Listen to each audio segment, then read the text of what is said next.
I'm sorry, this is like the fourth reshoot. I keep getting interrupted or something. It's a video I wanted to shoot a few days ago, but I let myself cool off a little bit and kind of just put it to the side. It's about speaking up. I'm gonna get right to the point on it. Incident where my friend was basically told, a co-worker, no, I wouldn't say friend, co-worker was told to be quiet. It wasn't a safety issue, it was just more a morale issue. She spoke up about an assignment that she thought was unfair,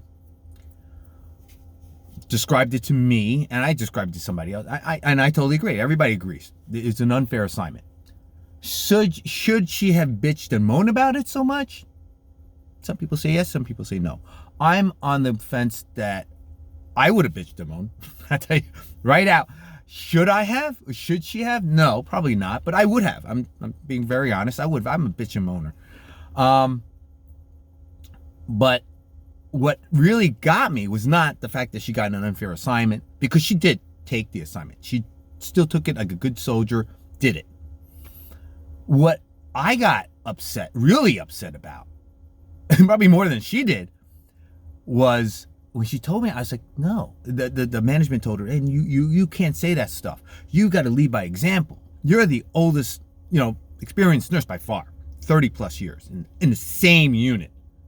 That shit doesn't happen no more. You have to lead by example and be quiet. And I said, no, absolutely not. I was like, you do not shut your mouth on that. I'll speak up if you don't want to. I don't give a crap. I'll find a job next day. She's getting offers right as she's still working there. They want her that, but she has like a side gig and whatever. She doesn't need it. She loves nursing. She loves bedside for 30 freaking years. And, I was like, are you freaking crazy? If anything, she's the one everybody would look up to speak up. This is an instance where I will speak out against it's not the organization per se, but it is a lack of experience on the management. We have very young managers. The turnover is just insane. And I was like, are you kidding me? These managers are younger than half my kids.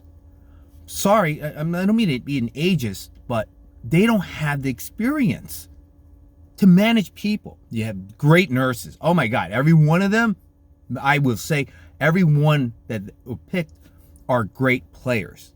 But just because great nurses, my analogy is, just because you're a great baseball player does not mean you can be a great baseball manager. A great football player does not mean you can be a great football coach. It is completely separate skills. Some might slip, might cross over, whatever player might know the pitching better or hitting better, and so on and so forth. For same thing with nursing.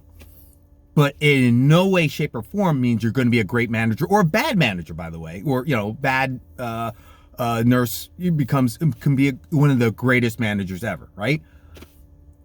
But a lack of experience shows you can absolutely get outmanaged by somebody else or show your weakness. And this is the instance. I said, that's absolutely 100% wrong.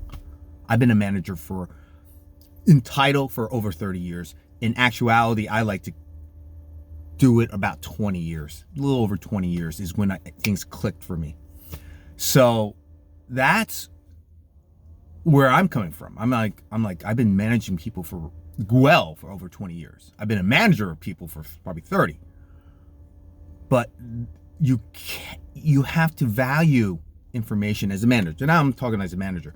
I valued information because on the top, you're not getting a good sense. Like we're seeing Ukraine and Russia, Putin's probably not getting a good look at what's going on because it's getting filtered. And this is a textbook thing about military or corporate management that happens. So any information becomes valuable, frankly.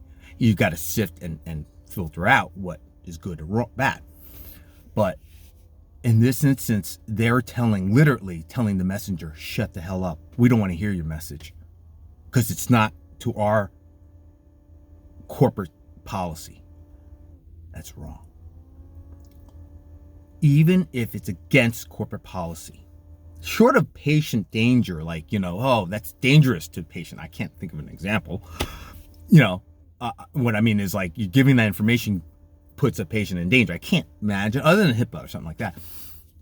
You want to know. The fact that they're actively trying to shut that down is beyond my comprehension. And it's sad. It is really sad. And I don't, I'm contemplating even sitting down with the manager. I have no horse in this race whatsoever. I wasn't even on shift. I wasn't whatever. It's none of my patients, none of whatever. It just happens to be my unit. I'm making a video about it. I'm feeling so, strongly about it because they don't know what they're doing. And it's sad, it's like you see your family falling apart. You want to say something. You want an intervention. So the upshot of the video, I'm venting for most of it, is, you see something, say something. You see it on the commercials after 9/11, but even before that, that's the whole point. It takes a village to raise a child. You need to say something. You can't just be quiet about stuff, especially when, you feel for it. I'm not saying right or wrong. She believed in something, she stood up. And then, she still towed the line. That's what I was like, wait a minute. They're bitching at you and you still towed the line? F them. I told her adamantly. I was like, F them. We'll see. I just wanted to put this out there to reassure you guys, when you're out on the field, when you're out on the unit and you see something wrong, speak up. Don't let them quiet you. Beyond safety, it's a matter of, this instance is not a matter of safety, it's just a matter of what's right and wrong. So, of course for safety, but, if it's right or wrong, stick to your beliefs. I believe greatly in that. Yes, I'm not the one that's going to get fired if you speak up and something happens. I'm sorry. But I believe in standing by your beliefs. Whether it's relationships, corporate, whatever, it is what it is. Okay? Good luck.